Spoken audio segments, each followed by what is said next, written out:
Chapter 34, More Surprises Await Everyone. Huck said, Tom, we can skip out if we can find a rope. The window isn't high from the ground. Shucks, what do you want to sneak out for? Well, I'm not used to this kind of a crowd. I can't stand it. I'm not going down there, Tom. Oh, it's nothing. I don't mind it a bit. I'll take care of you. Sid appeared.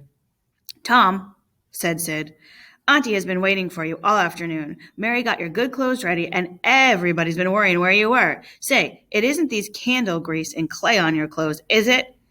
Now, Siddy, you just tend to your own business. And what's the big party for anyway? It's one of the widow's parties, and she's always having. This time, it's for the Welshman and the sons for saving her the other night. And say, I can tell you something if you want to know. Well, what? Said Tom. Why, Mr. Jones said it's going to try to spring something on the people here tonight as a secret, but I heard him tell Auntie. I guess it's not much of a secret now. Mr. Jones was bound, and Huck should be here. Couldn't get along without it, this grand old secret, without Huck, you know. Secret? What are you talking about, Sid? About Huck tracking the robbers to the widow's. I guess Mr. Jones is going to make a grand time over it and surprise it, but I bet it will drop pretty flat.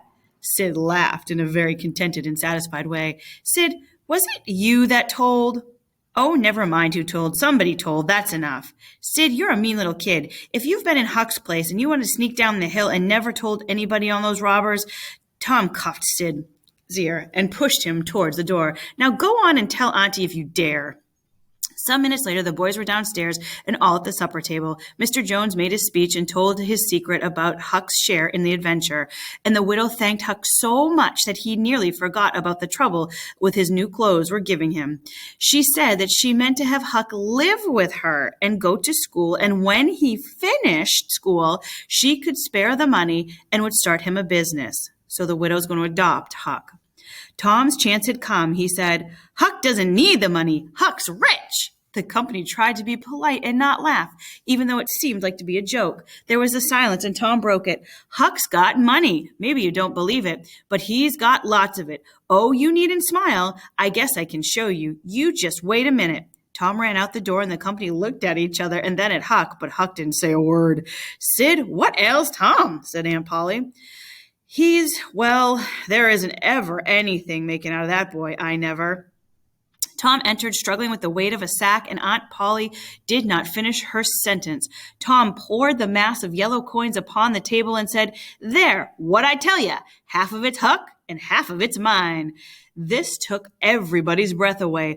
All gazed. Nobody spoke for a minute. Then everybody wanted to know about the money. Tom explained. The tale was long but full of the interest, for no one stopped him.